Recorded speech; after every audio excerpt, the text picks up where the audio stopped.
तो दोस्तों आज हम अपना इंग्लिश का पहला चैप्टर स्टार्ट कर रहे हैं जिसका नाम है आर्टिकल्स। आप लोगों ने पढ़ा होगा कि आर्टिकल्स हमारे कौन कौन से होते हैं। 3 तरीके के हमारे आर्टिकल होते हैं, ए, एन और द। अब ये जो हमारे 3 आर्टिकल हैं इनको हमने 2 पार्ट्स में डिवाइड कर लिया। एक होता है हमारा इंडेफिनिट आर्टिकल और दूसरा होता है हमारा डेफिनिट आर्टिकल। ठीक है। अब जो हमारे इंडेफिनिट आर्टिकल होते हैं उनका हम यूज़ कहाँ करते हैं कि जो हमारे सिंगुलर काउंटेबल नाउन होते हैं उनके पहले हम इंडेफिनिट आर्टिकल्स का यूज़ करते हैं। इंडेफिनिट आर्टिकल मैंने आपको भी बताया कि ए और एन हमारे क्या होते हैं, इंडेफिनिट आर्टिकल होते हैं। अब जो हमारा डेफिनिट आर्टिकल होता है वो होता है हमारा द। ठीक है। द हम कहाँ यूज़ करते हैं, एक fix person, fix value, fix kind के लिए हम द का यूज़ करते हैं। और जो हमारे इंडेफिनिट आर्टिकल है ए एन द, यहाँ ये हमारे फिक्स नहीं होते, यानी कि अनिश्चित चीज़ों के लिए, अनिश्चित व्यक्तियों के लिए हम ए एन का यूज़ करते हैं। अब यहाँ पे हमारे कुछ रूल्स दिए हुए हैं। ए और एन को हम कहाँ यूज़ करते हैं, express any noun first time we use a an. ठीक है। यानी कि जब हम किसी भी नाउन को पहली बार यूज़ कर रहे होते हैं तो हम वहाँ ए और एन का यूज़ करते हैं। जैसे an elephant and a mosque fail in a love, यानी कि एक हाथी और एक माउस हमारा लव में पड़ गया। ठीक है। ये हो गया हमारा फर्स्ट यूज़ किसका, ए और एन का। यानी कि हम एक्सप्रेस करते हैं जब किसी भी नाउन को हम पहली बार यूज़ करते हैं, एक्सप्रेस करते हैं, तो वहाँ हम ए या एन का यूज़ करते हैं। अब बिफोर, सेकंड रूल आता है हमारा, before singular countable noun there is use of any adjective और एडवर्ब और एडजेक्टिव, ये बोल सकते हैं हम। ठीक है। बिफोर सिंगुलर काउंटेबल नाउन, यानी कि हमारा कोई भी सिंगुलर काउंटेबल नाउन से पहले हम क्या यूज़ करते हैं, एडजेक्टिव या फिर एडवर्ब और एडजेक्टिव साथ साथ जैसे। और उसके बाद हम क्या करते हैं, उस आर्टिकल से पहले हम, यानी कि जो हमारे एडजेक्टिव और एडवर्ब हैं उनसे पहले हम आर्टिकल लगाते हैं। कौन कौन से, ए और एन। ठीक है। जैसे she is a very beautiful girl, तो हमारा ए आर्टिकल हो गया। ये क्या है हमारा, वेरी, वेरी आ गया हमारा एडवर्ब। तो एडवर्ब से पहले हमने एक आर्टिकल लगाया।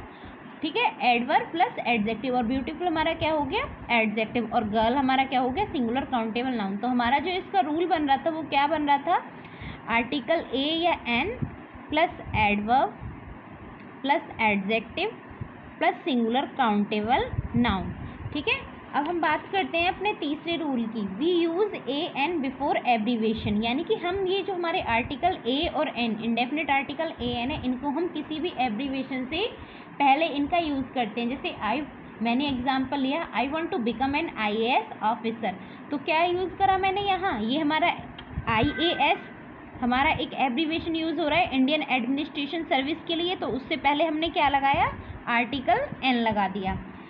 फोर्थ रूल आता है, used A an before telling profession of any person, यानी कि जब हम किसी भी चीज़ का, किसी भी पर्सन का प्रोफेशन बता रहे होते हैं तो उससे पहले हम ए और एन का यूज़ करते हैं। जैसे मैंने एग्जाम्पल लिया, Tanvi is training to be an IAS, यानी कि जो तन्वी है वो हमारी IAS बनने की तैयारी कर रही है। ठीक है। अब हम बात करते हैं हमारा fifth rule, A N denote करता है ए को, यानी कि जहाँ हमारा ए और एन यूज़ होता है वहाँ ये हम, इसका मीनिंग ये होता है कि वहाँ वो एक चीज़ के बारे में बता रहा है हमें। जैसे एग्जाम्पल लिया, every state has a governor, यानी कि जो हमारे प्रत्येक स्टेट होते हैं उनके पास सिर्फ और सिर्फ एक ही गवर्नर होता है, एक गवर्नर से ज़्यादा गवर्नर नहीं होते। अब indefinite articles are used before singular of following nouns, यानी कि यहाँ पे हमारे ये कुछ नाउन्स दिए हुए हैं इनसे पहले। ठीक है। ये हमारे सिंगुलर कुछ नाउन्स दिए हुए हैं, indefinite articles are used before singular, यानी कि ये जो कुछ आर्टिकल हैं इनसे पहले हम क्या लगाते हैं, यूज़ करते हैं इंडेफिनिट आर्टिकल, यानी कि ए और एन। ठीक है। जैसे a salary, lie, journey, make a noise, make a mess, headache, noise, dress और पेस्ट, ये हमारे कुछ नाउन्स हो गए। ठीक है। इनसे पहले हम इंडेफिनिट आर्टिकल्स का यूज़ करते हैं। ठीक है। अब बात करते हैं हम सेवंथ की। सेवंथ रूल हमारा क्या कहता है, an exclamatory sentence after what और सच वी यूज़ ए और एन, यानी कि हमारे एक्सक्लेमेटरी सेंटेंस होते हैं, आप लोगों ने एक्सक्लेमेटरी सेंटेंस पढ़े होंगे, जहाँ हमारी कोई भी सडन फीलिंग्स के बारे में बताया जा रहा हो। ठीक है। हमारे इमोशंस के बारे में बताया जा रहा हो। जैसे अगर हमें कोई चीज़ पसंद आती है, कि जैसे कोई गार्डन है, हमें वो गार्डन पसंद आया तो हम क्या बोलेंगे, वाओ। ठीक है। हमें कोई ड्रेस पसंद आती है, ठीक है, उसके लिए हम wow it is very pretty dress. ठीक है। तो ये हमारे एक्सक्लेमेटरी सेंटेंस होते हैं, या फिर जब हम किसी गंदी चीज़ को देखते हैं, जैसे हमने कहीं बहुत ज़्यादा गंदगी देख ली तो वहाँ भी हम एक्सक्लेमेटरी यूज़ करते हैं। एक्सक्लेमेटरी सेंटेंस का हमारा साइन होता है इस तरीके से, ठीक है। आफ्टर, और यहाँ पे हमें ये बताया गया है कि एक्सक्लेमेटरी सेंटेंस के बाद जो व्हाट और सच आएगा उसमें हम आर्टिकल ए और एन का यूज़ करेंगे। जैसे इसका फॉर्म दे रखा है सच या व्हाट, इसके बाद ए एन और फिर सिंगुलर काउंटेबल नाउन। दूसरा और बोल सकते हैं इसे दूसरे वर्ड्स में, सच या what plus a an plus adjective plus singular countable noun. जैसे हम बोल सकते हैं what a flower, such an idea, ठीक है। ये हमारे इसके एग्जाम्पल हो गए। अब 8th रूल है हमारा, a an are used with following phrases, यानी कि हमारे कुछ फ्रेजेस होते हैं जिनके साथ हम ए और एन का यूज़ करते हैं। जैसे आपका फर्स्ट फ्रेज है इन अ हरी, ठीक है, इसका मतलब होता है जल्दी में, ठीक है।